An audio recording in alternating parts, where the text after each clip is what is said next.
কাপে ডিপল রোমেরোদের জন্য চমকপ্রদ এক সুখবর নিয়ে এলো ফিফা। নিয়ম বদলে ফুটবলারদের চাপ মুক্ত খেলা উপহার দিতে ফিফার এমন সিদ্ধান্তের ভূয়সী প্রশংসা করছে সমর্থকরা। যুগান্তকারী এই পদক্ষেপে বদলে যাবে বহু দলের বিশ্বকাপ ভাগ্য। কি সেই সুখবর যাতে বৃহস্পতি তুঙ্গে বিশ্বসেরা ফুটবলারদের, সে কথাই জানবো রিপোর্ট। 2026 ফিফা বিশ্বকাপকে সামনে রেখে এবারে এক যুগান্তকারী পরিবর্তনের পথে হাঁটছে ফুটবলের সর্বোচ্চ নিয়ন্ত্রক সংস্থা ফিফা।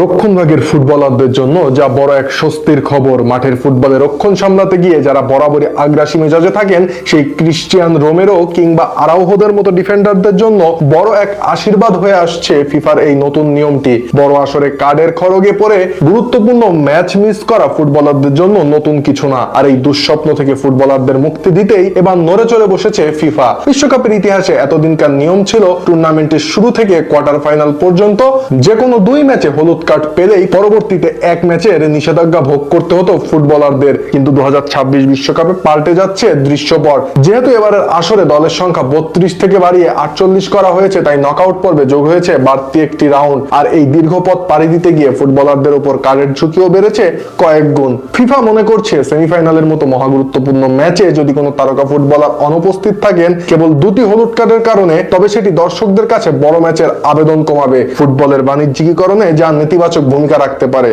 আর ফিফার প্রস্তাবিত এই নতুন নিয়ম অনুযায়ী কার্ড ক্ষমার প্রক্রিয়াটি কাজ করবে 2টি ধাপে। ফুটবলারদের কার্ডের হিসাবে বাড়ার টুর্নামেন্টের শুরু থেকে কোয়ার্টার ফাইনাল পর্যন্ত টানা হবে না, বরং গ্রুপ পর্ব শেষ হওয়ার পর খেলোয়াড়দের অর্জিত সব হলুদ কার্ডের হিসাব নিকাশ মুছে ফেলা হবে। এরপর নকআউট পর্বে কোয়ার্টার ফাইনাল অবধি 3 রাউন্ডে নতুন করে কার্ডের হিসাব হবে। যদি কোনো খেলোয়াড় এই 3 রাউন্ডে একটি মাত্র হলুদ কার্ড দেখেন, সেমিফাইনালে ওঠার পর সেটি আর কার্যকর থাকবে না। অর্থাৎ ফুটবলাররা এখন অনেক বেশি নির্ভয়ে চাপমুক্ত ফুটবল উপহার দিতে পারবেন মাঠের লড়াইয়ে। উল্লেখ্য যে ভ্যাঙ্কুভারে ফিফা কাউন্সিলের সভায় এই সিদ্ধান্ত নিয়ে বিস্তারিত আলোচনা হয়েছে। যদিও হলুদ কার্ডের সংখ্যা 2 থেকে বাড়িয়ে 3 করার একটি প্রস্তাব ছিল, তবে ফিফা মনে করছে নির্দিষ্ট ধাপ শেষে কার্ড বাতিল করে দেওয়াটাই সবচেয়ে যৌক্তিক সমাধান। এতে খেলোয়াড়দের যেমন অহেতুক নিষেধাজ্ঞা থেকে বাঁচানো যাবে, তেমনি দলগুলো তাদের পূর্ণ শক্তির স্কোয়াড নিয়ে গুরুত্বপূর্ণ ম্যাচে মাঠে নামতে পারবে। পাউ কুবার্সি কিংবা ক্রিস্টিয়ান রোমেরোদের মতো যে সকল খেলোয়াড়েরা দলের প্রয়োজনে প্রায়শই ফাউল করতে দ্বিধান্বিত বোধ করে না, তাদের জন্য এই নিয়ম বড় এক রক্ষা কবচ।